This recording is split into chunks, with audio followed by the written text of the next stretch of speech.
Kita kemudian ke informasi selanjutnya pemirsa, di mana 7 pemuda di Jepara, Jawa Tengah ini tewas usai pesta miras oplosan. Hasil pemeriksaan sementara mereka tewas akibat minum miras oplosan secara berlebihan. Pesta miras oplosan ini awalnya diikuti oleh 10 orang. Dari 10 pemuda yang turut pesta miras ini, 7 orang diantaranya meninggal dunia.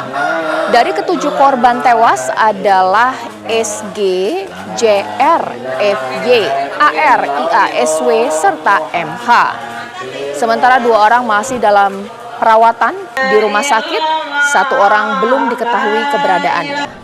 Tewasnya 7 pemuda tersebut yang berlangsung secara beruntun dari sebelumnya 5 orang pada hari Minggu lalu, bertambah 2 orang pada Senin malam. Dugaan sementara korban tewas akibat terlalu banyak meminum miras oplosan usai pesta yang mereka gelar. Mereka merasakan pusing kepala dan nyeri di bagian dada.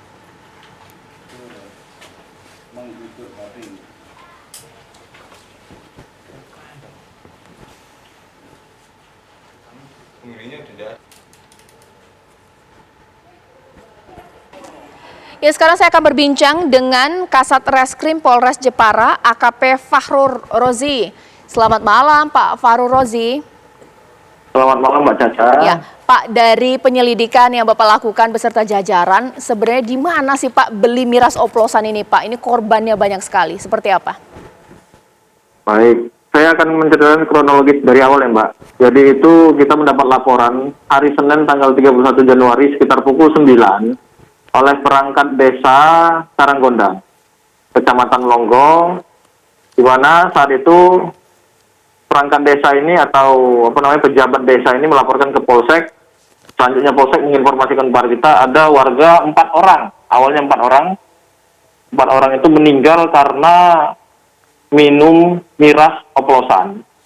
Kalau di sini dikenal jenis ginseng. Namun itu campurannya adalah etanol dengan air. Kemudian kami melakukan serangkaian penyelidikan dan diketahui bahwa agak sedikit saya ralat ya, Mbak. Awalnya tadi 10 orang yang Mbak Caca sampaikan, tapi ternyata di sini ada 3 grup pemuda. Mereka itu ibaratkan kamisan. Kamisan itu pasca menerima gaji sebagai buruh tukang. Nah, kemudian dari situ mereka melaksanakan pesta miras di angkringan milik P. Selanjutnya di situ awalnya ini segala sesuatunya simpang siur. Karena apa? Karena pada saat kami melakukan penyelidikan, kami menunggu si A di rumah sakit dari pagi sampai siang ternyata meninggal. Kemudian si B kami tunggu meninggal. Terus, ini bertambah terus. Sampai sekarang perlu diketahui, Mbak, sudah 8 orang yang meninggal. Tadi pagi informasi terbaru dari Rumah Sakit Graha, jam 9 inisial CA. Kemudian, karena banyak versi dan kegigihan anggota kita di lapangan, hingga akhirnya kita dapat menarik kesimpulan bahwa terdapat suatu peristiwa pidana. Oleh karena itu kami meningkatkan status penyelidikan menjadi penyidikan. Dan di situ kita melakukan pemeriksaan terhadap saksi-saksi dan alhamdulillah kami sudah dapat mengidentifikasi 8 korban yang masih hidup dan dirawat di rumah sakit. Demikian, Mbak. Iya, Pak, kalaulah ini memang atau logikanya seperti ini, kalau memang sudah sering dilakukan, apakah pernah ada peristiwa yang hampir mirip minum miras oplosan ini kemudian ada korban jiwa atau korban yang sakit? Bisa jadi memang sudah banyak kasus, ataukah mungkin untuk versi yang mereka minum ini ada campurannya berbeda sehingga bisa membuat orang meregang nyawa? Seperti apa, Pak?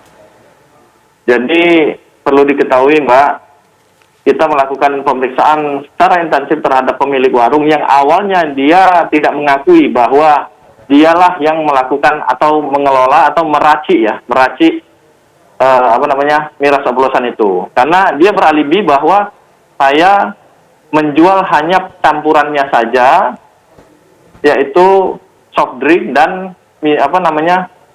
sasetan rasa seperti Kuku Bima atau Extra Joss dan lain-lain berbagai jenis rasa. Selanjutnya Dari situ kita ternyata mendapatkan identitas korban-korban yang masih hidup, kemudian kita periksa dan akhirnya pemilik warung itu mengakui bahwa dialah yang menjual dan mengoplos miras oplosan tersebut. Kemudian kita tarik ke atasnya lagi. Si P ini kamu dapat dari mana miras ini? Saya dapat dari si A, warga Kecamatan Pakis Aji. Kemudian kita sinkronkan, kita pertemukan mereka.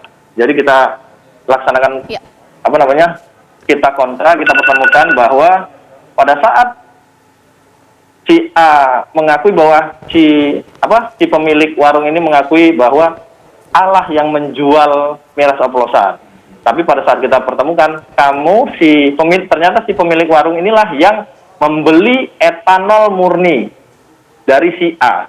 Kemudian dia racik sendiri di warung miliknya sampai akhirnya terjadilah peristiwa ini. Baik. Ternyata racikan yang diajari si A ini tidak sesuai dengan apa yang diajarkan.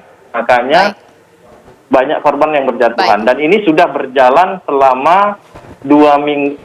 Dia buka angkringan itu 2 minggu, namun ternyata dia sudah menjual miras kurang lebih 3 bulan. Baik, terima kasih AKP Fahrul Rozi, Kasat Reskrim Polres Jepara. Kita harap kasus ini bisa diusut secara tuntas, pemirsa. Nanti kita lihat bagaimana perkembangan selanjutnya.